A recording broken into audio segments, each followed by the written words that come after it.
آنکھیں قدرت کی طرف سے حسین عطیہ ہیں، اس لیے ہمیں ان کی قدر کرنی چاہیے۔ اس ترقی یافتہ دور میں آنکھوں کے نئے نئے آپریشن ایجاد ہو چکے ہیں۔ اب آپریشن کے ذریعے ایک انسان کی آنکھ دوسرے انسان کو بھی لگائی جا سکتی ہے، اور اگر انسان کی آنکھ نہ مل سکے تو بلی کی آنکھ سے بھی کام چل سکتا ہے۔ لیکن جن لوگوں کو بلی کی آنکھ لگائی جاتی ہے انہیں خواب میں چھچڑوں کے سوا کچھ اور نظر نہیں آتا۔ جی ناظرین، اس ترقی یافتہ زمانے میں بہت سے لوگ ایسے ہیں جن کی آنکھوں میں اب پانی نہیں رہا، لیکن ہمارے یہاں ایسے لوگوں کی بھی کمی نہیں جن کی آنکھوں میں بہت سا پانی 24 گھنٹے موجود رہتا ہے۔ اس لیے ان کی آنکھوں کو جھیل سے تشبیہ دی جاتی ہے۔ ان کی آنکھوں میں اتنا پانی ہوتا ہے کہ اگر یہ رونے پہ آئیں تو پوری بستی میں سیلاب آ جاتا ہے۔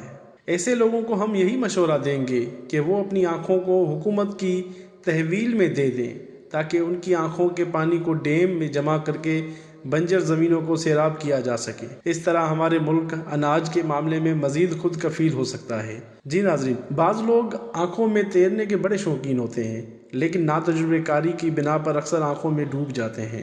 بعض لوگ آنکھوں سے زبان کا کام بھی لے لیتے ہیں، جو بات زبان برسوں تک نہیں کہہ پاتی وہی بات آنکھیں فوراً کہہ جاتی ہیں۔ جس طرح گونگے کے اشارے سے صرف گونگے ہی سمجھتے ہیں، اسی طرح آنکھوں کے اشارے بھی صرف آنکھوں والے ہی سمجھ پاتے ہیں۔ آنکھیں لڑانا ایک محاورہ ہے۔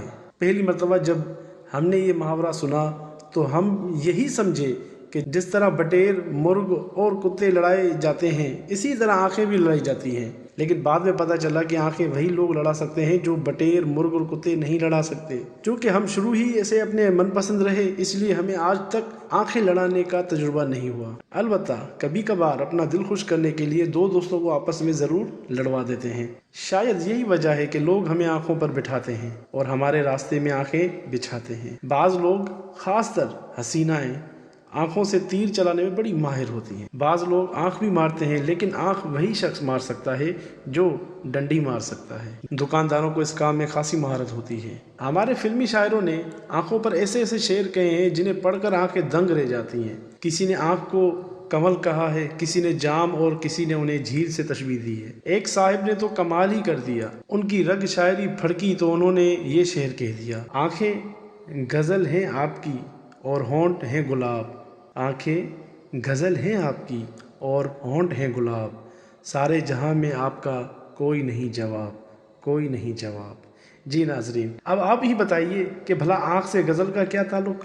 اگر یہی صورتحال رہی تو وقت دور نہیں جب یار لوگ آنکھ کو غزل کے بجائے نثری نظم اور مرثیہ سے بھی تشبیہ دیں گے۔ ہم شروع سے ہی طوطا چشم واقع ہوئے ہیں، کیونکہ ہم لوگوں سے ادھار لینے کے بعد اکثر طوطے کی طرح آنکھیں پھیر لیتے ہیں۔ ہم لوگوں کی آنکھوں میں دھول جھونکنے میں بھی ماہر ہو گئے ہو۔ آنکھیں چرائی بھی جاتی ہیں۔ آنکھیں چرانے کی ضرورت اس وقت پڑتی ہے جب آپ بازار سے گزر رہے ہوں اور آپ کے سامنے سے آپ کا کوئی ہٹا کٹا صحت مند دوست آ رہا ہو۔ اس وقت آپ کو چاہیے کہ آپ آنکھ چرا کر ادھر ادھر ہو جائیں، ورنہ وہ آپ سے اسی شاندار طریقے سے گلے ملے گا کہ آپ کی ہڈی پسلی ایک ہو جائے گی اور آپ اپنی پسلیاں گنتے رہ جائیں گے۔ جس طرح دل چرانے والوں کے لیے کوئی سزا نہیں ہوتی، اسی طرح آنکھیں چرانے والوں کے لیے بھی کوئی سزا نہیں ہوتی۔